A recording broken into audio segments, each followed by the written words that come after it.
Shalom, selamat pagi saudaraku yang dikasihi dan diberkati Tuhan. Bersyukur pagi hari ini buat kasih dan kemurahan Tuhan bagi kehidupan setiap kita, sehingga pagi hari ini kita boleh berjumpa lagi melalui misbah doa di pagi hari ini. Saudara yang dikasihi Tuhan, sebelum kita lebih jauh lagi melihat kebenaran firman Tuhan, dalam pembacaan seri kitab Amsal kita dalam Amsal 14 ayat yang 11, mari sebelumnya kita akan menghampiri Tuhan di dalam hadirat-Nya. Mari kita berdoa. Bersyukur pagi hari ini Tuhan buat karya dan kasih-Mu dalam kehidupan kami yang tidak pernah berkesudahan. Sampai pagi hari ini pun kami terus mengecap dan melihat akan kebaikan Tuhan yang sungguh luar biasa dalam kehidupan kami. Terima kasih Tuhan yang baik. Pagi hari ini Tuhan kami datang kepada-Mu untuk memuji dan memuliakan nama-Mu Tuhan di dalam hadirat-Mu. Bersyukur buat kasih karunia dan kemurahan-Mu Tuhan dalam kehidupan kami. Terima kasih Tuhan yang baik. Di dalam nama Tuhan Yesus Kristus, kami berdoa dan mengucap syukur kepada Tuhan. Haleluya. Terima kasih Tuhan.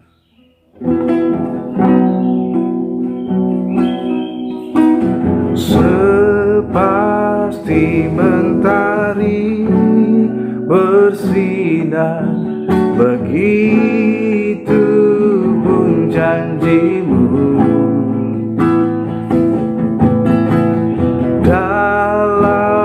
Segala perkara Engkau turut bekerja, sepasti mentari bersinar, begitu pun janji-Mu.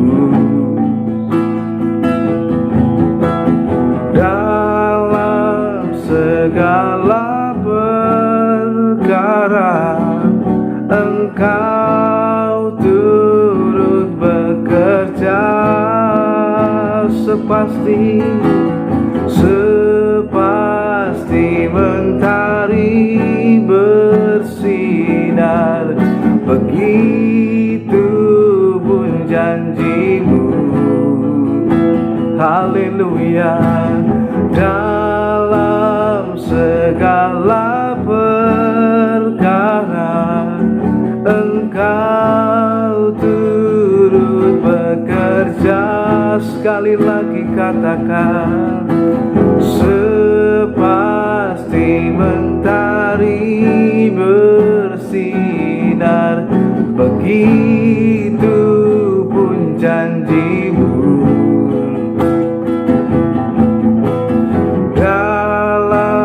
Segala perkara Engkau turut bekerja.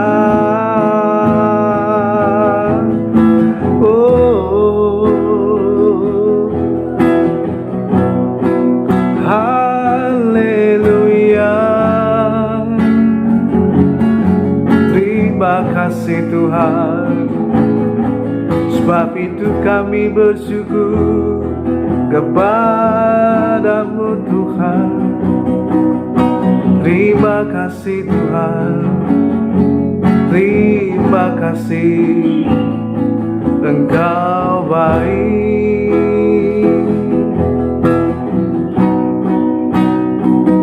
Engkau baik Tuhan, bahwasanya untuk selama-lamanya kasih setia-Mu,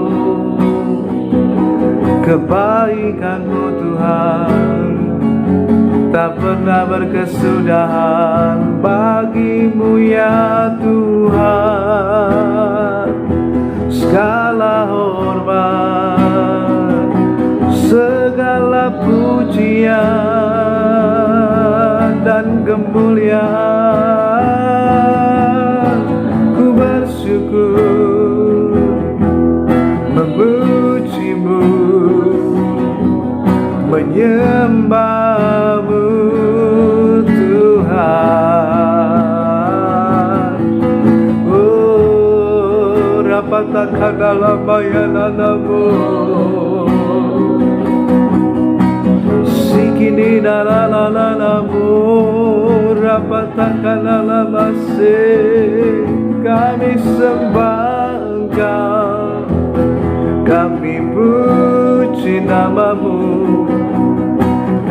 agungkan, kami tinggikan, kami muliakan Engkau Tuhan Yesus.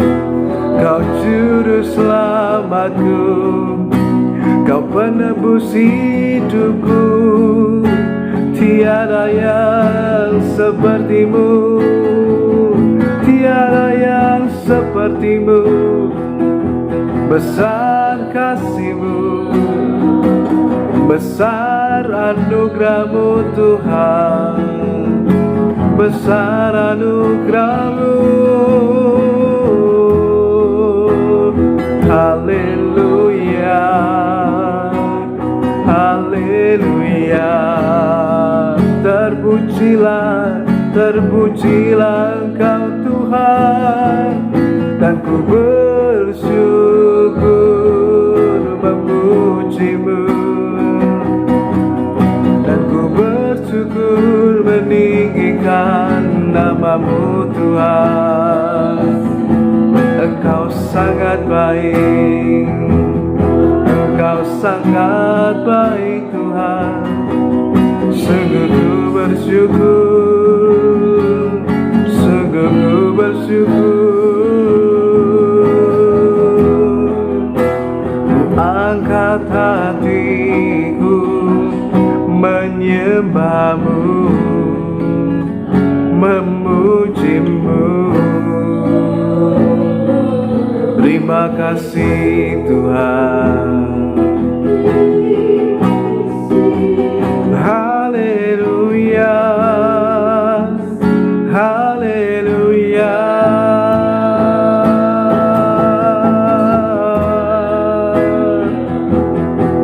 Terima kasih Tuhan, dan ku bersyukur, dan ku bersyukur. Kau kuatkan aku bertahan, Kau harapan dalam kesesakan. Kau buktikan kesetiaan-Mu Tuhan. Engkau Allah Immanuel. Kau kuatkan aku bertahan, Kau harapan dalam kesesakan. Kau buktikan kesetiaan-Mu Tuhan. Engkau Allah Immanuel. Kau kuatkan aku bertahan, Kau harapan dalam kesesakan. Kau buktikan kesetiaan-Mu Tuhan. Engkau Allah Immanuel, Immanuel, Immanuel, Immanuel. Engkau besertaku, Immanuel, Immanuel, Immanuel. Engkau Allah besertaku, Immanuel, Immanuel, Immanuel. Engkau besertaku, amin Tuhan. Immanuel, Immanuel. Engkau Allah besertaku. Kau kuatkan aku bertahan, Kau harapan dalam kesesakan. Kau buktikan kesetiaan-Mu Tuhan. Engkau Allah Immanuel.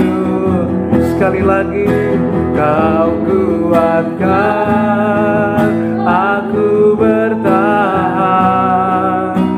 Kau hadapan dalam kesesakan. Kau buktikan kesetiaan-Mu Tuhan. Engkau Allah Immanuel. Engkau Allah Immanuel. Engkau Allah Immanuel. Engkau Allah Immanuel.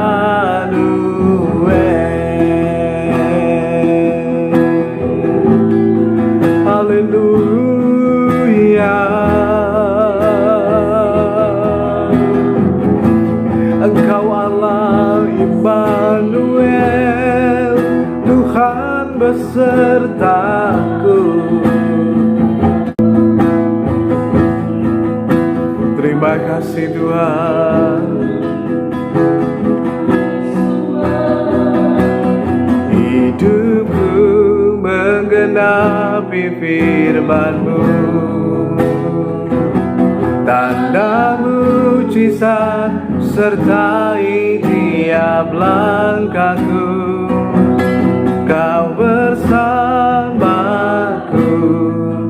di dalamku, jadi bukti kebesaran-Mu.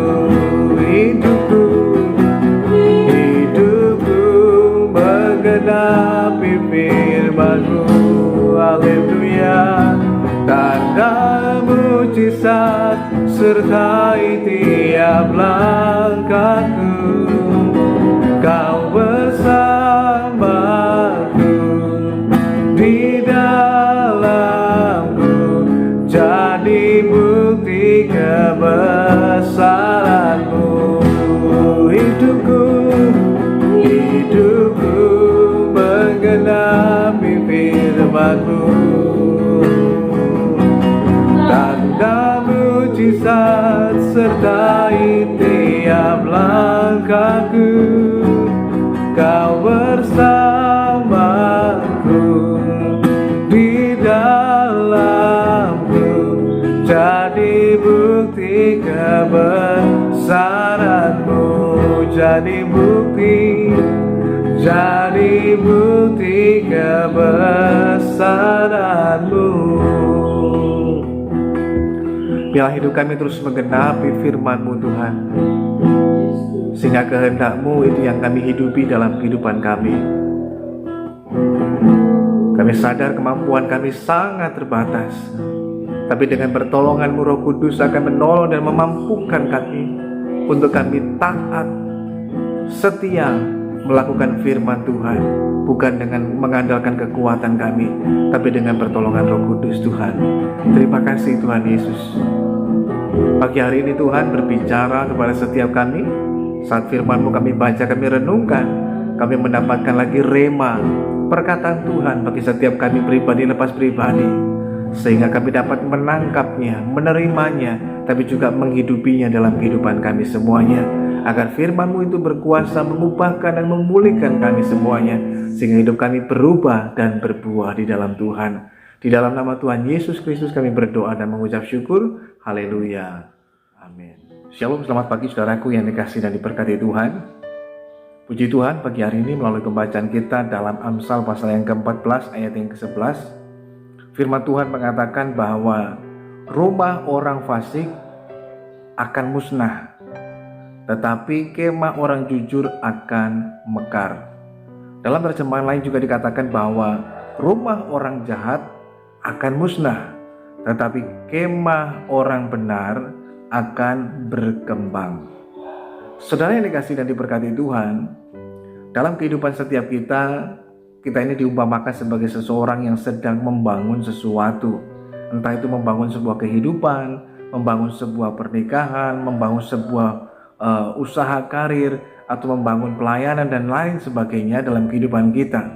Semua kita sedang membangun sebuah kehidupan. Hanya persoalannya kemudian yang akan menentukan adalah bangunan seperti apa yang kita bangun. Yang kedua, yang menentukan juga adalah kemudian kualitas bangunan seperti apa yang kita bangun dalam kehidupan kita. Dan kemudian pada akhirnya nanti akan menuju kemana? Apakah itu akan berakhir dengan kemusnahan, dengan kehancuran, atau kemudian kita membangun sesuatu yang justru itu akan makin mekar atau bahkan makin berkembang. Nah, untuk tahu itu semuanya, firman Tuhan memberitahukan kepada setiap kita tahap demi tahap. Pada bagian pertama dari firman Tuhan ini memberitahukan lagi buat setiap kita, saudaraku yang dikasihi Tuhan, bahwa ada dua jenis bangunan yang diperbandingkan perbedaannya. Tapi sebelumnya juga dikatakan bahwa rumah orang fasik, tetapi bagi orang benar dikatakan bukan rumah tetapi kemah. Antara rumah dan kemah dua-duanya memiliki arti yang jauh berbeda. Kalau rumah itu berbicara tentang sesuatu yang sifatnya permanen, seperti gedung, bangunan dan lain sebagainya, atau bahkan mungkin istana, sesuatu yang dibangun dengan megah, mewah dan lain sebagainya. Rumah orang fasik ini menunjukkan sebuah bangunan. Tetapi yang satu lagi dikatakan kemah. Kalau berbicara tentang kemah, dalam bahasa yang dipakai adalah berkaitan dengan tabernakel atau kemah Tuhan. Seperti kita melihat bersama-sama bahwa ketika sebelum Salomo membuat bait Allah, untuk kemudian tabut Allah itu tinggal menetap di dalamnya, maka tabut Tuhan itu tinggal dari kemah ke kemah. Maka pada waktu itu ketika Salomo juga menggunakan istilah ini, mungkin saja pada waktu itu bait suci belum ada, sehingga dia menggunakan istilah ini, sehingga mengatakan rumah orang fasik akan musnah tetapi kemah orang benar. Kata kemah di sini adalah mengacu pada seperti halnya tabernakel atau kemah Tuhan, tempat Tuhan berdiam di antara umatnya, yang ditujukan dengan adanya tabut Allah. Nah, itu menunjukkan sesuatu hal yang jauh berbeda. Nah, saudaraku yang dikasihi Tuhan, ketika kita membangun dalam kehidupan kita seperti halnya orang fasik, orang jahat, yang mereka bangun adalah rumah, sesuatu hal yang untuk diri mereka sendiri. Maka pada bagian yang pertama, apa yang sedang kita bangun dalam kehidupan kita? Apakah kita membangun segala sesuatu hanya tujuannya untuk memuaskan diri kita sendiri, hanya untuk kebanggaan dan kemuliaan diri kita sendiri? Atau kita membangun sesuatu untuk Tuhan dan kemudian itu menjadi sebuah tempat kediaman dan kemuliaan bagi nama Tuhan. Nah, karena itu bagi hari ini mari kita mengevaluasi kehidupan kita. Apakah sejauh ini, sampai hari ini, sampai pagi hari ini, kita sudah membangun sebuah kehidupan, karir, pekerjaan, pernikahan, pelayanan dan lain sebagainya? Apakah kita membangunnya semuanya ditujukan untuk kemuliaan nama Tuhan, semuanya untuk Tuhan, atau hanya sebatas semuanya untuk memuaskan keinginan diri kita, pembuktian diri, atau hanya untuk kemuliaan diri kita? Seperti halnya ketika Rasul Paulus mengatakan, dulu yang merupakan sebuah keuntungan bahkan dikejar dalam hidupnya adalah apa? Mengejar hal-hal yang merupakan sebuah kebanggaan diri, kepuasan diri, kemuliaan diri, tetapi juga berkaitan dengan pembuktian diri. Dan itu pernah dilakukan oleh Paulus ketika dia belum berjumpa dan mengenal Tuhan Yesus. Semua yang merupakan waktu itu, di zaman itu, merupakan sebuah kebanggaan diri, merupakan kemuliaan, merupakan pembuktian, semua dikejar dan dicapai oleh Rasul Paulus. Tetapi yang dulu merupakan sebuah kemuliaan, sesuatu yang luar biasa, ketika dia berjumpa dengan Yesus, ternyata semuanya itu yang dikejar adalah sampah. Sesuatu yang tidak ada nilainya, sesuatu yang tidak berarti, bahkan sesuatu yang akan musnah. Tetapi ketika dia berjumpa dengan Tuhan Yesus, ini dia mengenal panggilan surgawi dalam hidupnya. Sehingga hidupnya bukan dia lagi, tapi dia kerahkan semuanya. Bukan hanya dia telah memperolehnya, tapi dia berlari-lari dan berusaha mengejarnya. Kalau aku boleh mendapatkannya, untuk menurai panggilan surgawi di dalam Tuhan. Sehingga hidupnya didedikasikan penuh untuk Tuhan, untuk kemuliaan nama Tuhan dalam hidupnya. Sehingga hal inilah yang juga harusnya dikerjakan dalam hidup kita. Kalau saat ini kita mungkin sedang banyak mengejar hal, persoalannya banyak orang lakukan hal ini di tengah kehidupannya, tidak terlepas dan tidak terkecuali orang-orang percaya. Mereka mengejar begitu banyak titel, nggak salah punya titel. Bahkan mungkin harus didorong supaya belajar lebih lagi sampai tingkat yang lebih tinggi. Tapi tujuannya bukan mengejar titel, tapi supaya belajar. Nah, ini yang penting. Kalau hanya sekedar mengejar titel supaya mempunyai titel yang banyak, kemudian dihargai orang sebagai sebuah kepuasan dan kebanggaan diri atau pembuktian diri. Ini loh, saya bisa, saya pinter loh, titel saya banyak. Itu semua adalah sesuatu hal yang sia-sia. Sesuatu yang akan berakhir mungkin pada kemusnahan. Karena kalau itu menjadi sesuatu yang kita tentukan dalam hidup kita, ini tujuan kita dan kita kejar, itu kemudian akan membawa kita nantinya, kita akan melihat pada bagian-bagian selanjutnya, kita akan melakukan hal yang salah dan keliru, bahkan jahat di mata Tuhan. Tapi pada bagian pertama ini mari kita koreksi lagi. Lewat apa yang sedang kita bangun dalam kehidupan kita, membangun pelayanan, apa sih yang akan kita lakukan dengan pelayanan ini? Apakah ditujukan semuanya untuk pembuktian diri atau kebanggaan diri? Wah, saya berhasil membuat satu pelayanan yang besar, gedung gereja yang besar, atau sesuatu yang lain. Tujuannya untuk apa? Kalau hanya sekedar untuk memuaskan diri, kebanggaan diri, sesuatu yang ditonjolkan, dan itu bukan Tuhan, pastilah itu keliru dan itu salah. Hanya terkadang orang kemudian membungkusnya dengan sesuatu yang istilahnya rohani, sebagai sebuah pembenaran, sebagai sebuah bungkusnya atau kulitnya yang menutupinya, padahal di dalamnya tujuannya adalah untuk pembuktian diri. Tujuan di dalamnya adalah untuk mencari kebanggaan diri, kepuasan diri, atau kemuliaan bagi diri sendiri, untuk mencari nama.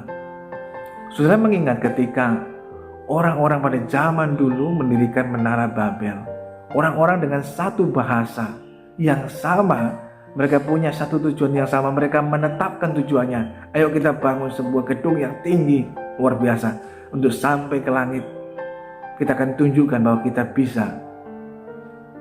Dan itu untuk mencari nama, mencari kebanggaan, kemuliaan bagi diri mereka. Mereka membangun sebuah menara yang cukup tinggi. Dan ketika Tuhan melihat bahwa ini tujuannya nggak benar, hal yang nggak baik, dan nggak berkenan kepada Tuhan, maka Tuhan kemudian mengacau balaukan bahasa mereka semuanya, akhirnya hancur semuanya dan musnah. Ada banyak hal dalam kehidupan kita bisa kemudian menutupinya dengan hal yang kelihatannya rohani, padahal tidaklah demikian. Tapi pada bagian pertama, evaluasi kembali hidup kita.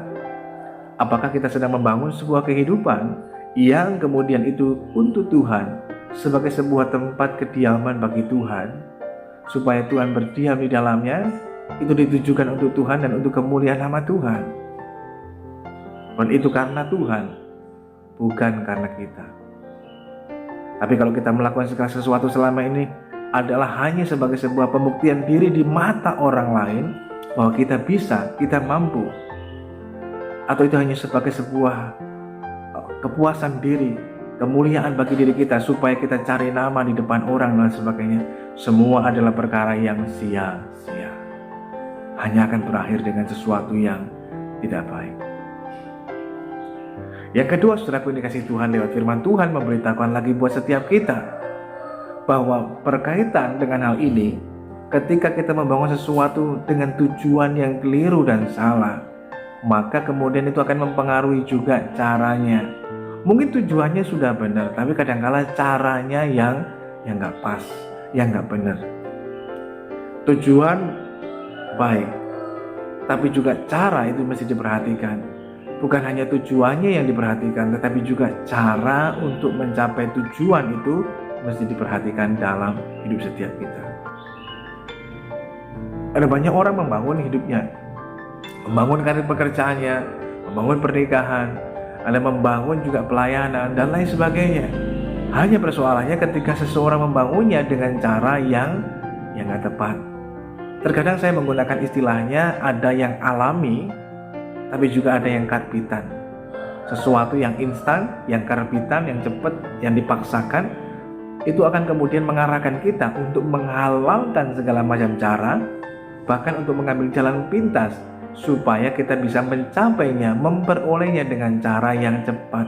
Nah, saat seseorang membangun sesuatu dalam hidupnya ditujukan untuk pembuktian diri, untuk kemudian kebanggaan diri dan kemuliaan bagi diri, maka kemudian orang akan membangunnya dengan cara yang tidak benar, bahkan jahat, karena akan menghalalkan segala macam cara. Dia nggak peduli kalau hal itu mungkin tidak berkenan kepada Tuhan. Dia nggak peduli kalau hal itu dengan dia mendapatkan karir yang baik, dia harus menjatuhkan orang lain. Dia tidak peduli dengan usahanya yang meningkat dengan cara mematikan usaha orang lain. Dia nggak peduli kalau dengan cara supaya dia mendapatkan sesuatu harus dengan tidak jujur dan lain sebagainya. Atau mungkin tidak betul-betul kuliah ataupun belajar hanya sekedar membeli gelar. Dan ini banyak sekali dilakukan. Atau supaya bisa terlihat kaya kemudian dengan menipu, korupsi dan lain sebagainya. Cara-cara yang jahat, kalau membangunnya dengan demikian, pasti akan berujung sesuatu yang tidak baik. Nah, oleh karenanya itu hal yang pertama lebih dulu kita perhatikan, evaluasi kembali. Pastikanlah ketika kita membangun sesuatu itu ditujukan untuk Tuhan, untuk kemuliaan nama Tuhan, dan supaya Tuhan juga berdiam di dalam kehidupan setiap kita. Bukan hanya Tuhan sekedar ada di dalam kehidupan kita hanya undang sewaktu-waktu seperlunya kita, tapi biarkan Tuhan, tapi juga Dia tinggal dan menetap di dalam hidup setiap kita, dalam pernikahan kita, dalam pelayanan ini, dalam pekerjaan, dalam segala sesuatunya. Semua untuk Tuhan, tapi juga agar Tuhan dinyatakan kemuliaannya atas kehidupan setiap kita. Nah, hal ini kemudian membawa kita pada cara kita. Saat seseorang mengerjakan semuanya untuk Tuhan, bagi kemuliaan nama Tuhan, dan semua karena Tuhan, maka orang membangun dalam kehidupannya dengan cara yang benar, jujur, bukan dengan cara yang keliru, yang gak benar, yang jahat, dan yang gak jujur.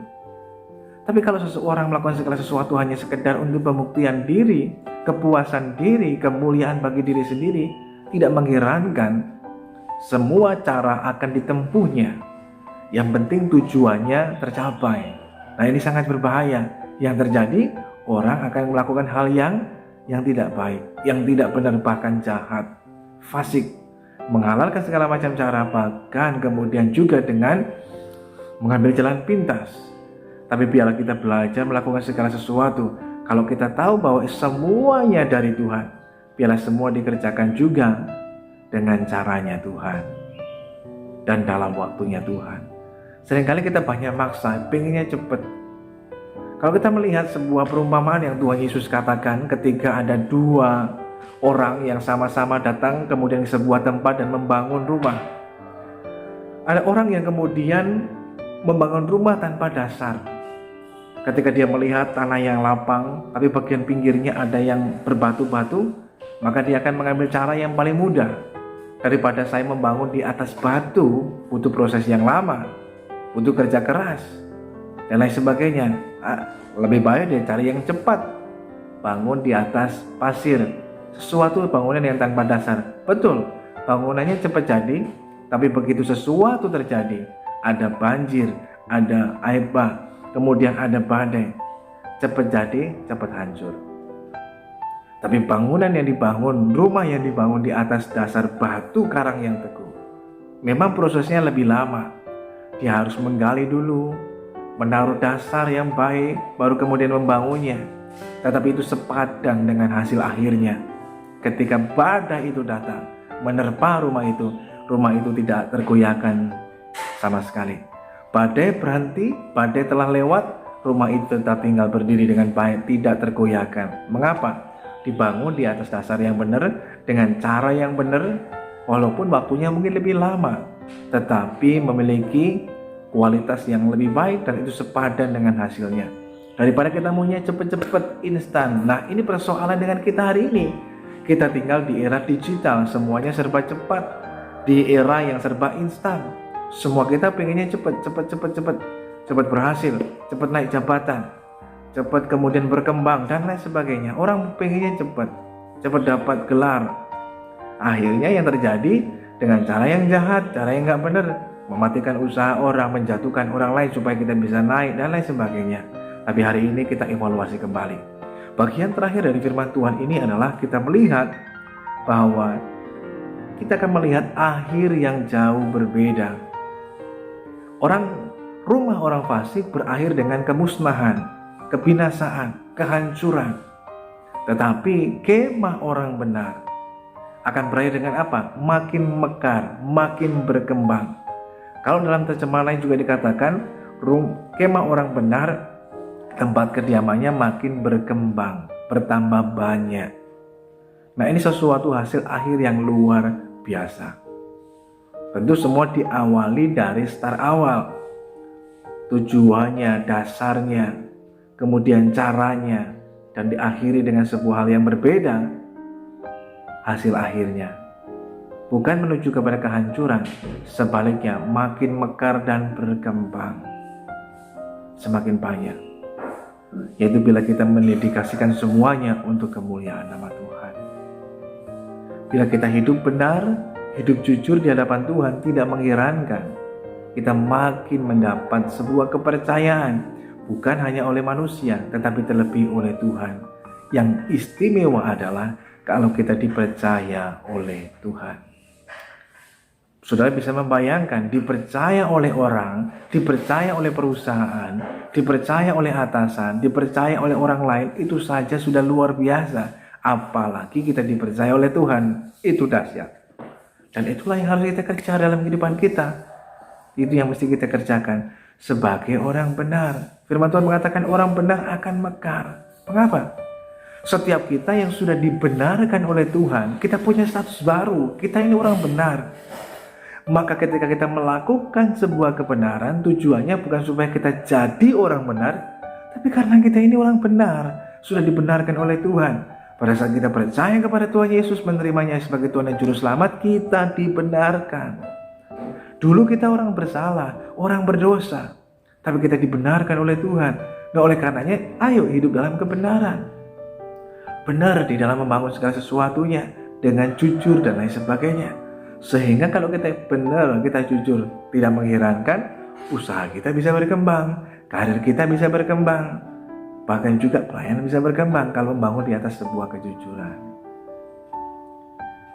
Ada orang yang mungkin kelihatannya untuk jangka waktu tertentu cepat bisa berkembang karena menghalalkan segala macam cara. Dia nggak peduli kalau perkembangannya kemudian melalui usahanya berkembang, mungkin itu juga dengan cara hal yang nggak baik, bahkan dengan mengorbankan pelayanan yang lain. Tetapi yang terpenting dalam kehidupan kita, yuk mari kita belajar untuk kemudian dalam kehidupan kita kerjakan segala sesuatunya sebagai orang benar dengan cara yang benar di hadapan Tuhan. Bukan apa yang saya rasa benar, tapi pastikanlah itu adalah hal yang benar di hadapan Tuhan. Sehingga hasil-hasilnya luar biasa, makin mekar dan berkembang. Kalau berkembang, kita merasakan sebuah kelegaan, sukacita, dan hal yang luar biasa, semua untuk kemuliaan nama Tuhan. Mengapa bisa berkembang dan mekar? Karena ada Tuhan di dalamnya. Tuhan berdiam dalam hidup kita. Tuhan berdiam dalam hidup kita, dan Tuhan menyatakan kemuliaannya, anugerahnya yang luar biasa. Tuhan memberkati kita semuanya. Mari kita berdoa. Bapa Surgawi, kami mengucap syukur lagi padamu Tuhan, firman-Mu sungguh luar biasa, dahsyat, dan memberkati kehidupan kami. Ya, pagi hari ini melalui firman Tuhan, kami mau belajar, mengevaluasi kembali, memperbaiki lagi kembali dalam kehidupan kami. Bahwa kalau selama ini mungkin kami membangun hidup kami, membangun pernikahan, karir, pekerjaan, bahkan mungkin studi pendidikan kami, bahkan pelayanan ini, dengan cara yang salah, hanya untuk memuaskan keinginan diri kami, hanya untuk kepuasan diri, hanya untuk kebanggaan diri, hanya untuk kemuliaan bagi diri kami Tuhan. Kami mau memperbaikinya, dan biarlah kami mengerjakan segala sesuatu dalam kehidupan kami, membangun sebuah kehidupan yang didedikasikan penuh hanya untuk kemuliaan nama Tuhan, agar Tuhan berdiam dalam kehidupan kami. Sehingga Tuhan menyatakan kuasa-Mu, anugerah-Mu, tapi juga kemuliaan-Mu Tuhan. Karena kami tahu segala sesuatunya dari Tuhan, oleh karena Tuhan, dan hanya untuk kemuliaan bagi nama Tuhan. Mampukan kami untuk kami terus menghidupi firman-Mu bukan dengan kekuatan kami, tapi dengan anugerah kasih karunia daripada Tuhan, terlebih dengan pertolongan Roh Kudus-Mu Tuhan dalam kehidupan kami. Terima kasih Tuhan yang baik. Berkati pagi hari ini kalau di antara kami yang mengalami masalah dengan kesehatan kami, mengalami sakit penyakit, kami berdoa dalam nama Tuhan Yesus, kami bermohon kepadamu Tuhan. Tuhan menunjukkan dan menyatakan anugerah-Mu, sehingga setiap kami boleh mengalami kesembuhan dan pemulihan daripada Tuhan.